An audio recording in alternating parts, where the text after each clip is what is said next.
سلام به دنیای سلامتی واقعی، سلام به انتخابی که از همین امروز میتونه حال و جسم و روحت رو کامل متحول کنه. اینجا جاییه که علم طب سنتی ایرانی، قدرت گیاهان دارویی خالص و تجربه سالها مشاوره تخصصی در کنار هم جمع شدن تا به بدنت آرامش عمیق، تعادل هورمونی و انرژی پایدار هدیه بدن. فقط چند نمونه از ستاره‌های مجموعه نیوشا: چای سیاه و آلبالو، طعم ترش و دلنشین به علاوه آنتی اکسیدان فوق‌العاده بالا، تقویت قلب و عروق، پیشگیری از سرطان، ادرار آور طبیعی، پاکسازی سریع بدن.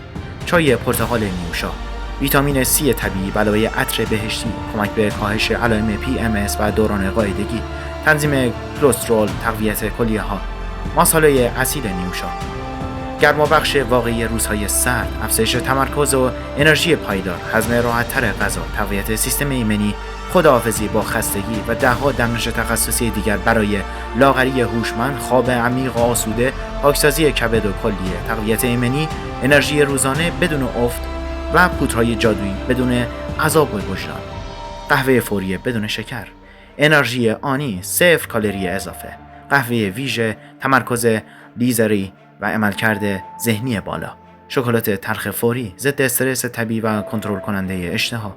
سوپرفودهای قدرتمند، کینوا رنگارنگ، تنظیم قند، فشار و کلسترول به علاوه لاغری لذت بخش.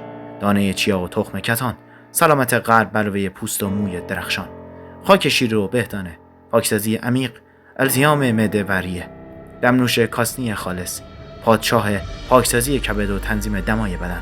همه محصولات 100% طبیعی، بدون اسانس شیمیایی، با گیاهانی که قرن‌هاست در طب ایرانی معجزه می‌کنن.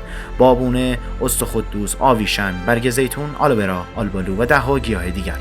نکته خیلی مهم: تمام محصولات، دمنوش‌ها و برنامه‌های درمانی فقط بعد از معاینه دقیق و زیر نظر مستقیم پزشک متخصص طب سنتی ایرانی تجویز و تنظیم می‌شود.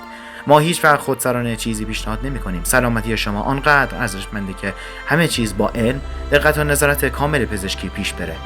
می‌خوای دقیقاً بدونی کدوم محصول یا ترکیب برای شرایط بدنی و هدفت، لاغری، خواب، انرژی، کبد، چرب، قلب، ایمنی معجزه می‌کنه؟ فقط یک پیام بده تا برنامه اختصاصیت رو بگیری. خانم عابدزاده، متخصص مشاوره طب سنتی و محصولات درمانی نیوشا، همراه با نظارت و تجویز مستقیم پزشک متخصص طب ایرانی. 0919 40 911 27. با ما در روبیکا در ارتباط باشید.